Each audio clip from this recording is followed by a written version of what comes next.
I am sure कि आप NPS या नेशनल पेंशन सिस्टम के बारे में जानते हैं। ये पॉपुलर रिटायरमेंट सेविंग्स एवेन्यू है जो अच्छे टैक्स बेनिफिट्स भी ऑफर करता है, राइट? लेकिन क्या आपको पता है कि ये सिर्फ एनपीएस टीयर 1 पर एप्लीकेबल है? Don't be surprised. आइए हम एक्सप्लेन करते हैं।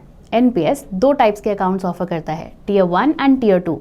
टीयर 1 टीयर 2 से ज़्यादा पॉपुलर है। तो जब इन्वेस्टर्स एनपीएस और इसके कई एडवांटेजेस के बारे में बात करते हैं, वो यूजुअली टीयर 1 अकाउंट को ही रेफर करते हैं। ये टीयर 1 और टीयर 2 के एसेट्स से भी एविडेंट है। मार्च 2023 तक टीयर 1 में मोर देन 1 लाख करोड़ के एसेट्स थे। On the other hand tier 2 में सिर्फ क्लोज टू 4000 करोड़ के एसेट्स थे, यानी टीयर 1 एसेट्स का सिर्फ 3.7%। तो टीयर 2 अकाउंट के केस में ऐसा क्यों है? क्या ये टीयर 1 की तरह यूजफुल है? अगर हाँ, तो किस तरह?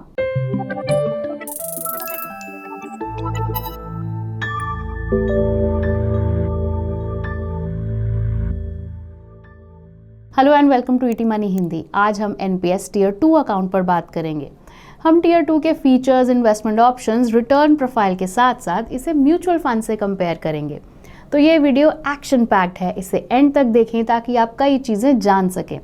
लेकिन स्टार्ट करने से पहले हम आपको बताना चाहेंगे कि हमने एनपीएस पर कुछ इंसाइटफुल वीडियोस बनाए हैं। हमारे पास एनपीएस के फीचर्स, टीयर 1 के लिए best NPS managers, top 5 NPS changes जैसे टॉपिक्स पर वीडियोस हैं। इनके लिंक्स हमने डिस्क्रिप्शन में दे दिए हैं, तो उन्हें भी देखें और इन्वेस्टमेंट ऑप्शन के तौर पर एनपीएस पर कंप्लीट इन्फॉर्मेशन और पर्सपेक्टिव पाएं। तो आइए एनपीएस टीयर 2 के फीचर्स के साथ स्टार्ट करते हैं।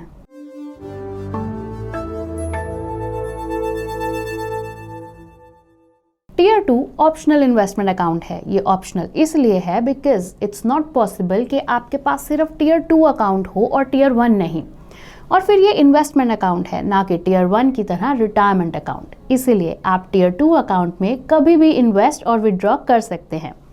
बट रिमेंबर कि टीयर 2 अकाउंट खोलने के लिए आपके पास टीयर 1 अकाउंट होना मैंडेटरी है। आप टीयर 1 अकाउंट के साथ ही टीयर 2 अकाउंट खोल सकते हैं और ऑपरेट कर सकते हैं। इन अदर वर्ड्स, ये उनके लिए ऑप्शनल इन्वेस्टमेंट अकाउंट है जो एनपीएस को अपने रिटायरमेंट व्हीकल की तरह यूज़ कर रहे हैं। टीयर 1 अकाउंट की तरह ये कई तरह के एसेट क्लासेस ऑफर करता है, equity, government bonds and corporate bonds. इन्हें asset classes E, G and C भी कहा जाता है। हालांकि टीयर 2 में ऑल्टरनेटिव इन्वेस्टमेंट फंड और एसेट क्लास ए नहीं है, ये सिर्फ टीयर 1 में अवेलेबल है। अगेन, टीयर 1 की तरह ही टीयर 2 में भी active and auto investment choices हैं। एक्टिव चॉइस में आप एसेट एलोकेशन चूज कर सकते हैं and auto choice equity, government bonds and corporate bonds में प्री डिफाइंड एसेट एलोकेशन के साथ 3 लाइफ साइकिल फंड्स ऑफर करती है। ये एसेट एलोकेशन टाइम के साथ ऑटोमेटिकली चेंज होती है। एनपीएस टीयर 1 एंड टीयर 2 के बीच बड़ा डिफरेंस ये है कि टीयर 2 एक्टिव चॉइस के अंडर इक्विटी में 100% इन्वेस्ट करने की फ्रीडम देता है। टीयर 1 में ये मैक्सिमम 75% है, लेकिन आप स्कीम जी एंड सी में 100% तक एलोकेट कर सकते हैं, फिर चाहे ये टीयर 1 हो या 2।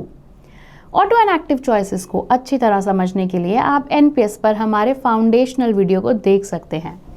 अब एनपीएस टीयर 2 में 10 पेंशन फंड मैनेजर्स हैं और ये सभी 3 एसेट क्लासेस और स्कीम्स को मैनेज करते हैं। सो ओवरऑल टोटल 30 स्कीम्स हैं।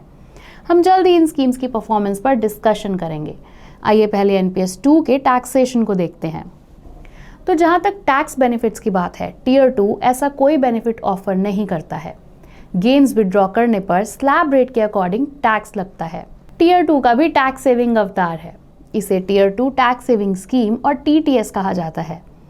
इसमें सेक्शन एटीसी के अंडर 1.5 लाख तक के डिडक्शन की ऑप्शन है, लेकिन टीटीएस फिलहाल सिर्फ गवर्नमेंट एम्प्लॉयज के लिए अवेलेबल है।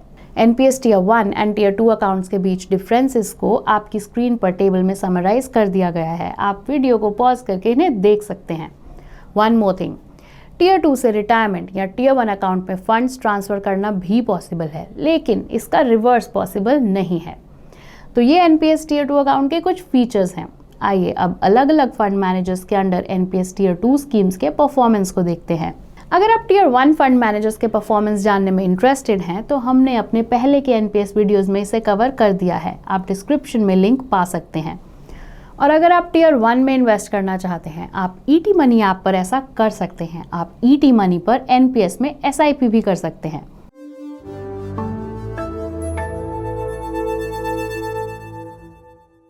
टीयर 2 फंड मैनेजर्स के परफॉर्मेंस को असेस करने के लिए आइए हम रोलिंग रिटर्न्स मैट्रिक्स का यूज करते हैं। हम 3 asset classes E, G and C में सभी एलिजिबल फंड मैनेजर्स के एवरेज 5 ईयर रोलिंग रिटर्न्स को असेस करेंगे। हमारे रेगुलर व्यूअर्स शायद पहले से ही इस मेट्रिक का मतलब जानते होंगे और हम यूजुअली इसे क्यों यूज़ करते हैं, लेकिन अगर आपको एवरेज रोलिंग रिटर्न्स को समझने में हेल्प चाहिए, don't worry, here's a quick explainer. Rolling returns किसी टाइम स्पैन में रिटर्न के सभी स्पेसिफिक इंस्टांसेस हैं। तो 5 ईयर रोलिंग रिटर्न्स किसी टाइम स्पैन में 5 ईयर रिटर्न्स के सभी इंस्टांसेस हैं, जैसे 10 ईयर्स। जब इन इंस्टांसेस को एवरेज किया जाता है तो हमें so called average rolling return मिलता है। क्योंकि एवरेज रोलिंग रिटर्न फिगर में न्यूमरस डेटा पॉइंट्स होते हैं, ये प्लेन ट्रेलिंग रिटर्न्स के कंपैरिजन में ज़्यादा रिलायबल है।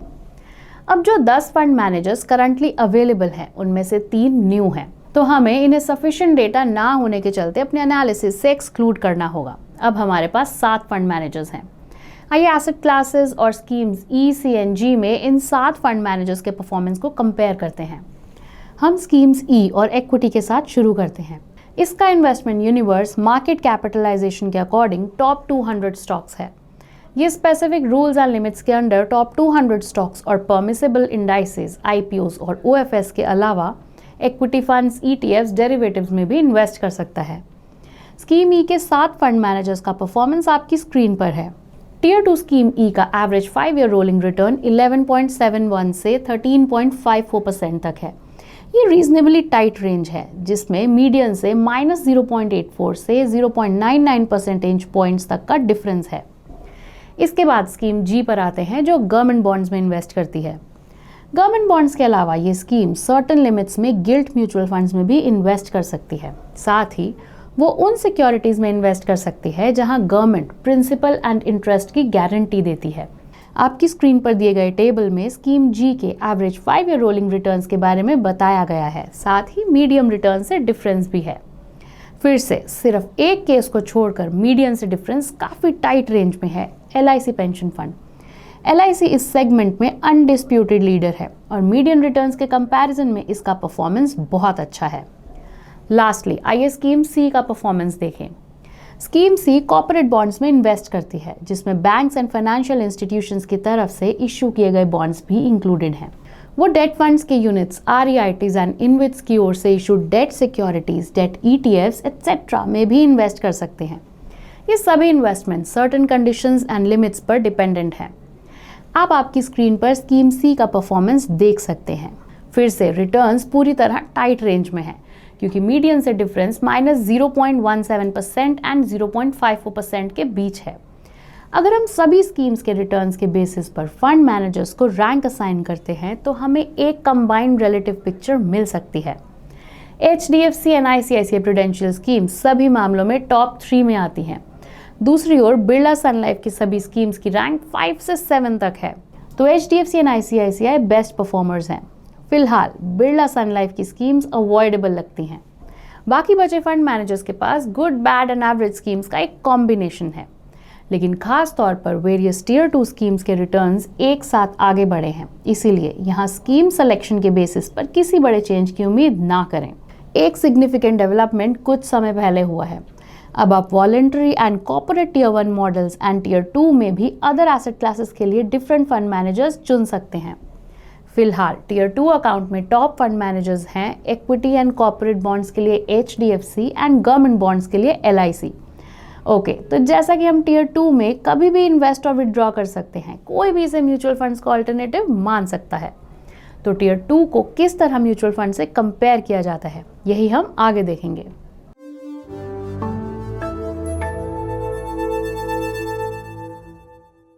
ई में स्कीम्स को इक्विटी फंड्स के साथ कंपेयर करके स्टार्ट करते हैं। इस कंपैरिजन के लिए appropriate equity fund categories active and passive large cap funds होंगे। ऐसा इसलिए ताकि मार्केट कैपिटलाइजेशन के अकॉर्डिंग टॉप 200 कंपनीज में इन्वेस्ट करने के बावजूद स्कीम ई का लार्ज कैप्स की तरफ झुकाव ज़्यादा है। फिर भी आर्ग्यूमेंट के लिए आइए अपने कंपैरिजन में Nifty large mid cap 250 index को भी शामिल कर लेते हैं। ये index large and mid caps में दोनों में 50-50% इन्वेस्ट करता है और मार्केट कैपिटलाइजेशन के हिसाब से टॉप 250 कंपनीज में इन्वेस्ट कर सकता है। हाल ही में हमने Nifty large mid cap 250 index का एनालिसिस किया था एंड वी फाउंड कि ये इंडेक्स बहुत ज़्यादा प्रॉमिसिंग है।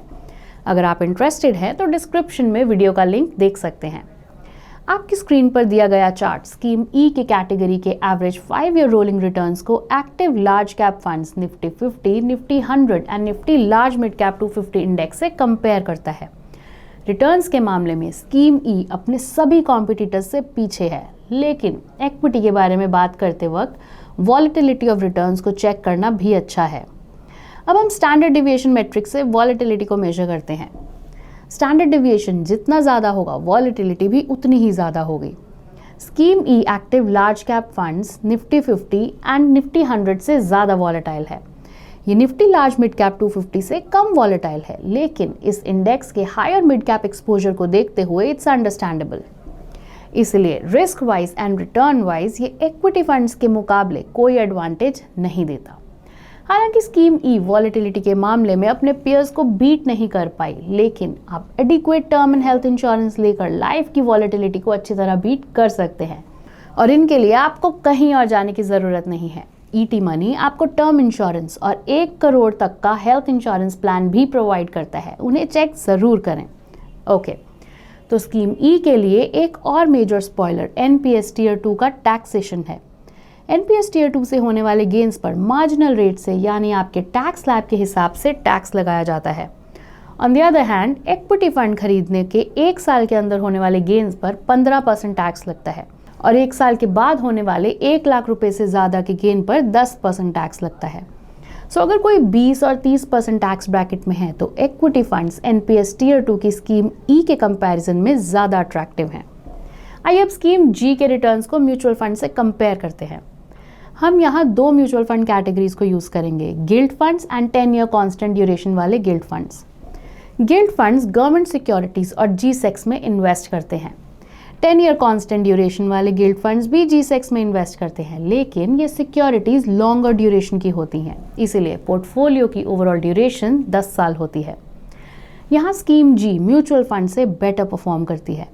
गिल्ड फंड्स के 8.04% पर एनम और कांस्टेंट 10 ईयर ड्यूरेशन वाले गिल्ड्स के 8.52% पर एनम रिटर्न्स के कंपैरिजन में स्कीम जी ने 8.71% पर एनम का रिटर्न जनरेट किया है। आइए कॉर्पोरेट बॉन्ड फंड्स के कंपैरिजन में स्कीम सी के परफॉर्मेंस को भी देखते हैं। स्कीम सी ने बड़े मार्जिन के साथ कॉर्पोरेट बॉन्ड फंड से बेटर परफॉर्म किया है। कॉर्पोरेट बॉन्ड फंड्स के 7.36% per annum 5 year average rolling returns के कंपैरिजन में स्कीम सी ने 8.43% पर एनम का रिटर्न जनरेट किया है। तो स्कीम जी एंड सी के बेटर परफॉर्मेंस का रीजन क्या है? आपको शायद याद होगा कि एनपीएस का एक मेजर एडवांटेज इसका लो कॉस्ट स्ट्रक्चर है। टियर 1 और टियर 2 जैसी एनपीएस स्कीम्स में मैनेजमेंट फीस 0.09% से ज़्यादा नहीं हो सकती है, बट गिल्ड फंड्स और कॉर्पोरेट बॉन्ड फंड्स के डायरेक्ट प्लान्स के एक्सपेंस रेशियो 0.25% से 0.27% तक है। यूनियन बजट 2023 में डेट फंड्स पर इंडेक्सेशन बेनिफिट को हटाने के बाद स्कीम जी एंड सी का टैक्सेशन अब डेट फंड्स के बराबर हो गया है। Scheme G, C and debt funds पर होने वाले गेन्स पर स्लैब रेट से ही टैक्स लगाया जाता है। तो ये टियर 2 वर्सेस म्यूचुअल फंड्स का रिटर्न्स पर्सपेक्टिव था। NPS tier 2 and mutual funds को कंपेयर करते समय कुछ और भी बातें कंसिडर करनी चाहिए। सबसे पहले एनपीएस एक फाइनेंशियल ईयर में एसेट एलोकेशन में 4 बार चेंज करने की ऑप्शन देता है। आप एक फाइनेंशियल ईयर में एक बार फंड मैनेजर भी चेंज कर सकते हैं। ये limits tier 1 and tier 2 accounts के लिए अलग अलग अवेलेबल हैं। ये चेंजेस करने पर कोई टैक्स नहीं लगता, लेकिन अगर आप म्यूचुअल फंड्स में इस तरह के चेंजेस करते हैं तो होने वाले गेन्स पर एप्लीकेबल रूल्स के हिसाब से टैक्स लगेगा। ऑफ कोर्स हाइब्रिड फंड्स भी अवेलेबल हैं जो automatic asset allocation and tax free rebalancing देते हैं, लेकिन आप उनके साथ एसेट एलोकेशन का स्पेसिफिक परसेंटेज डिसाइड नहीं कर सकते। आप सिर्फ अवेलेबल ऑप्शंस में से ही चूज कर सकते हैं। सेकंड, एनपीएस में एक ऑटो चॉइस होता है जो एज के बेसिस पर एसेट एलोकेशन को ऑटोमेटिकली एडजस्ट करता है। म्यूचुअल फंड्स में ऐसा कोई फीचर नहीं है। तीसरा, म्यूचुअल फंड्स में बहुत ज़्यादा वेरिड लॉट है। Equity, debt and hybrid funds में 37 कैटेगरीज अवेलेबल हैं। यहाँ तक कि गोल्ड एंड सिल्वर फंड्स भी हैं, तो आपको मल्टीपल ऑप्शंस मिलते हैं। एनपीएस के साथ चॉइस कंपैरेटिवली नैरोअर है। एनपीएस एसेट मिक्स में गोल्ड नहीं है। फोर्थ, याद रखें कि आप एनपीएस टियर 2 का यूज़ सिर्फ तभी कर सकते हैं जब आपके पास एक्टिव टियर 1 अकाउंट हो। इसका मतलब है कि आपको टियर 2 अकाउंट कंटिन्यू रखने के लिए टियर 1 अकाउंट को बनाए रखना और मैनेज करना होगा। म्यूचुअल फंड्स में ऐसा कोई कंपल्शन नहीं है, तो आपके पास वहाँ ज़्यादा फ्लेक्सिबिलिटी है। तो ये सब देखते हुए क्या आपको एनपीएस टियर 2 यूज़ करना चाहिए? हम आगे इसी के बारे में बात करेंगे।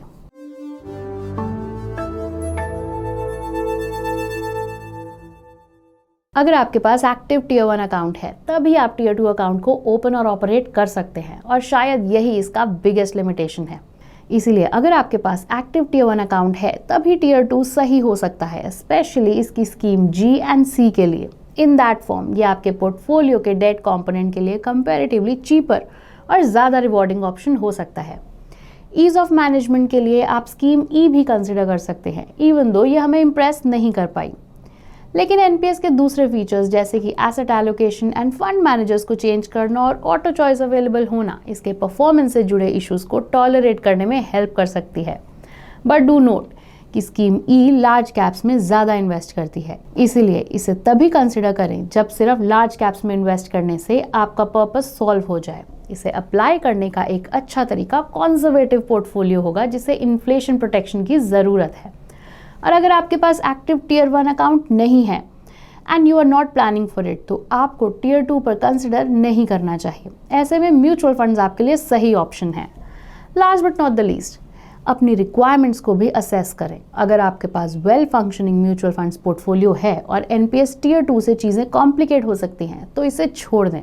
With this it's a wrap on this video. उम्मीद है कि आपको ये पसंद आया होगा, तो लाइक, शेयर एंड कमेंट करना ना भूलें, and I will be back soon with another insightful video. Mutual fund investments are subject to market risks. Read all scheme related documents carefully.